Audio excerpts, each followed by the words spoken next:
함께 사도신경으로 신앙 고백하심으로 주일 새벽을 하나님께 올려드리겠습니다. 전능하사 천지를 만드신 하나님 아버지를 내가 믿사오며 그 외아들 우리 주 예수 그리스도를 믿사오니 이는 성령으로 잉태하사 동정녀 마리아에게 나시고 본디어 빌라도에게 고난을 받으사 십자가에 못 박혀 죽으시고 장사한 지 사흘 만에 죽은 자 가운데서 다시 살아나시며 하늘에 오르사 전능하신 하나님 우편에 앉아 계시다가 저리로서 산자와 죽은 자를 심판하러 오시리라. 성령을 믿사오며 거룩한 공회와 성도가 서로 교통하는 것과 죄를 사하여 주시는 것과 몸이 다시 사는 것과 영원히 사는 것을 믿사옵나이다. 아멘. 찬송가 435장입니다. 찬송가 435장. 나의 영원하신 기업 생명보다 귀하다. 나의 갈 길 다가도록 나와 동행하소서. 주께로 가까이 주께로 가오니 나의 갈 길 다가도록 나와 동행하소서. 우리 435장 함께 올려드리겠습니다. 나의 영원하신 기업 생명보다 귀하다. 나의 갈 길 다가도록 나와 동행하소서. 주께로 가까이 주께로 가오니 나의 갈 길 다가도록 나와 동행하소서. 세상 부귀한 일함과 모든 명예 버리고 험한 길을 가는 동안 나와 동행하소서. 주께로 가까이 주께로 가오니 나의 갈 길 다가도록 나와 동행하소서. 어두운 골짝 지나가며 험한 바다 건너서 천국 문에 이르도록 나와 동행하소서. 주께로 가까이 주께로 가오니 나의 갈 길 다가도록 나와 동행하소서. 주께로 가까이 주께로 가까이 주께로 가오니 나의 갈 길 다가도록 나와 동행하소서.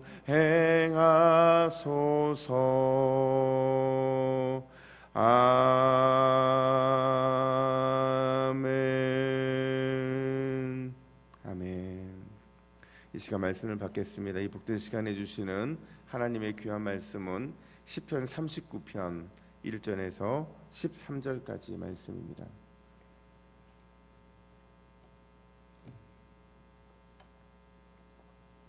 시편 39편 1절에서 13절까지의 말씀 나의 소망은 주님뿐입니다 라는 제목으로 오늘 말씀을 받겠습니다. 우리 1절부터 13절까지 교독하겠습니다.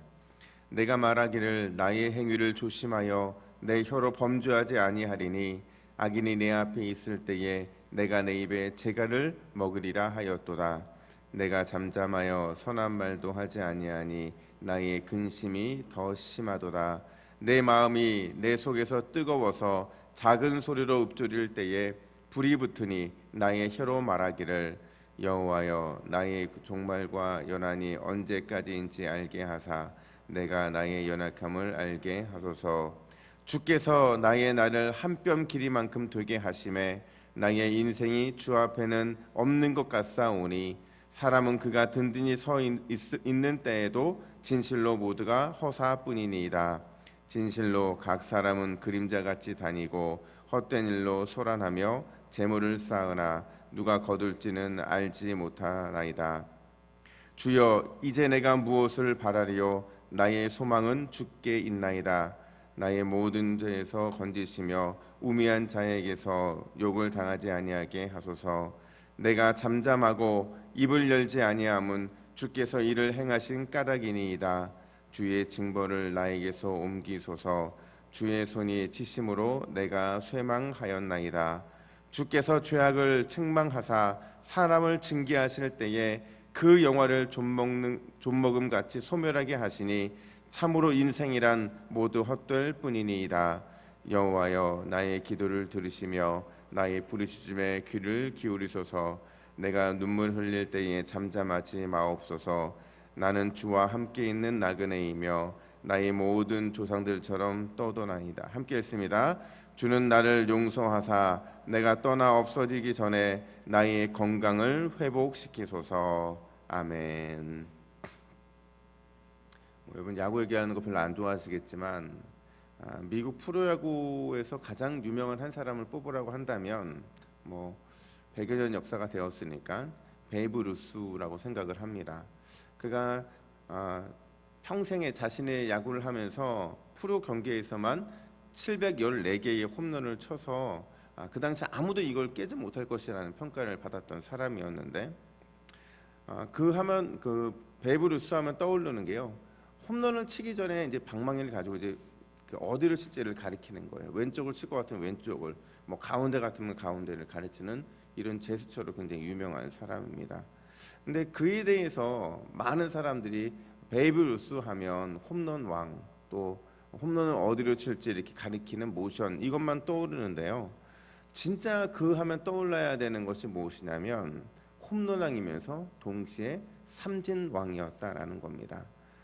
그가 714개의 홈런을 치는 동안에 당한 삼진이 1330개입니다. 그러니까 홈런 개수보다 삼진 개수가 훨씬 더 많았다는 거예요. 그러니까 그의 이런 일화를 통해 깨닫게 되는 진리가 1330개의 삼진이, 그러니까 그가 타석에서 범했던 실수와 오류가 미국 역사상 그를 가장 위대한 야구 선수로 만들었다라는 겁니다. 여러분, 실수를 두려워하는 사람은 온전한 성장을 이루지 못합니다.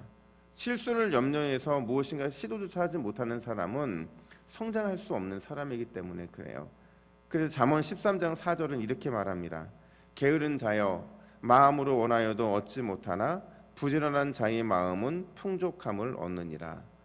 이걸 실수로 대입해 보면 실수를 염려하여 시도하지 않는 자는 원하는 것을 얻지 못하지만 실수의 염려를 떨쳐버리고 재도전하는 사람은 결국 풍족한 열매를 얻게 된다라는 의미입니다. 저희가 오늘 13절에 되는 이 짧은 시편을 읽으면서 혹시 여러분 이런 생각 안 드셨어요? 오늘 본문의 다윗은 우리가 알던 다윗이 아니다. 제가 왜 이런 말씀을 드리냐면 다윗 하면 떠오르는 게 어떤 고난이 닥쳐오고 그 어떤 위기가 있어도 늘 그가 조심했던 한 가지는 말조심하는 거였거든요. 내가 주님 앞에 침묵하겠다. 내가 주님의 그 모든 것에 내가 순종하겠다. 이런 말을 했던 다윗이었는데 오늘 본문에서 그게 깨어져요. 특별히 다윗이 고난과 위기 가운데 침묵을 지키고 또 지키고 또 지키고 1절 보니까 재갈을 물렸다 이렇게 말하고 있는데 그런 가운데서 그가 내뱉은 첫 마디가 뭐였냐면 3절입니다. 3절 보면 내 마음이 내 속에서 뜨거워져서 작은 소리로 읊조릴 때에 불이 붙으니 나의 혀로 말하기를. 공동 번역은 이걸 하나의 단일한 문장으로 이렇게 설명합니다. 마음속에 불이 타오르고 생각할수록 불길이 솟아나와 감히 혀를 놀립니다. 불평한 것 같아요. 원망한 것 같아요. 다윗도 불같이 타오르는 원망과 불평을 쏟아내고 있었다는 겁니다. 다윗도 실수하고 또 다윗도 넘어졌다고 할 수 있어요. 연약한 존재이기 때문에 그렇죠. 근데 오늘 본문의 내용을 가만히 들여다보면 다윗이 단순히 실수한 인생에서 끝나는 인생이 아니라 다시 그가 하나님께서 의롭다고 평가할 만한 또 그런 삶의 패턴을 보여주거든요. 과연 그가 무엇 때문에 그의 어떤 모습을 보고 하나님께서는 그를 다시 의롭다고 여겨주시는 것처럼 보이는가? 오늘 두 가지 살펴보면 첫 번째로 다윗이 실수하고 넘어졌을 때 그럼에도 불구하고 하나님께서 의롭다 칭함을 또 주고 있는 이유가 무한하신 하나님 앞에서 유한한 인생을 살아갈 수밖에 없는 자신에 대한 깨달음 때문이었다. 어렵죠. 이게 무슨 말이냐면요, 하나님 앞에서 자기가 얼마나 보잘것없는 존재인지를 고백하고 있다는 겁니다. 여러분, 불평과 원망을 쏟아붓는 사람들의 특징은 자기가 의로워져 있어요. 불평과 원망을 하는 사람은 자기가 심판자의 위치에서 늘 자기 자신이 옳다는 생각을 가지고 살아가고 있기 때문에 불평과 원망을 거둬들이지 않습니다. 근데 오늘 본문에 보세요. 5절 말씀을 보면 5절 같이 있습니다. 시작. 주께서 나의 날을 한 뼘 길이만큼 되게 하심에 나의 일생이 주 앞에는 없는 것 같사오니 사람은 그가 든든히 서 있을 때에도 진실로 모두가 허사뿐이니이다. 아멘. 다윗이 마치 이제 염세의 주자처럼 모든 인생을 다 마친 것처럼 이렇게 말을 하고 있지만 그런 의미가 아닙니다. 여기서 한 뼘 길이라는 것은 이스라엘에서 어떤 길이를 잴 때 가장 기초적인 길이를 얘기하는 거거든요. 그러니까 하나님 앞에서 내 인생이 한 뼘밖에 안 된다. 그러니까 아무리 대단한 사람이라 할지라도 그가 이 땅에 있는 동안에 그의 인생은 하나님 앞에서는 정말 아주 보잘것없는 존재다라는 걸 말하고 있는 거예요. 이건 뭐냐면 절대 지존자 앞에서 우리가 아무리 심판자가 되어서 의롭다고 말을 할지라도 우리의 심판, 우리의 이 마음은 아주 보잘것없는 것에 불과하다, 이 얘기를 하고 있는 겁니다. 인간이 누릴 수 있는 어떤 부도, 인간이 누릴 수 있는 어떤 명성도, 인간이 누릴 수 있는 그 어떤 권세도 하나님 앞에서는 아무것도 아니라는 것을 얘기하고 있는 겁니다. 그러니까 이걸 바꿔 말하면 하나님 없는 부, 하나님 없는 명성, 하나님 없는 권세, 하나님 없는 그 어떤 인생도 우리 인생에서는 아무 보잘것없는 것이 되고 만다라는 것을 말하는 거예요. 여기 계신 대부분 다 어르신들이신데 저한테는 어르신들이죠. 너무 죄송하지만 늘 제가 스스로 이렇게 저한테 물어보는 질문이 있어요. 오늘도 제가 설거기 전에 스스로에게 물어보고 올라왔는데 잘 사는 인생이 무엇일까? 하나님, 잘 사는 인생이 뭘까요? 라는 질문을 제 스스로에게 던져요. 왜 이런 질문을 던지냐면 이런 질문을 던지지 않으면 자꾸 헛된 인생을 살 것 같은 거예요. 내가 하는 말이나 내가 하는 행동이나 내가 하는 어떤 삶의 모습들이 그냥 나는 의롭다고 생각하지만 늘 헛된 것처럼 말하고 행동하고 살아갈 것 같기 때문에 제가 늘 이런 질문을 던지거든요. 근데 이런 질문을 던질 때마다 늘 얻는 대답이 뭐냐면 겸손하라라는 겁니다. 겸손하라. 하나님 앞에서 겸손한 자세로 살아가는 것, 그게 이 세상에서 가장 최고의 어떤 인생을 잘 사는 모습이라는 거죠. 여러분, 그렇지 않습니까?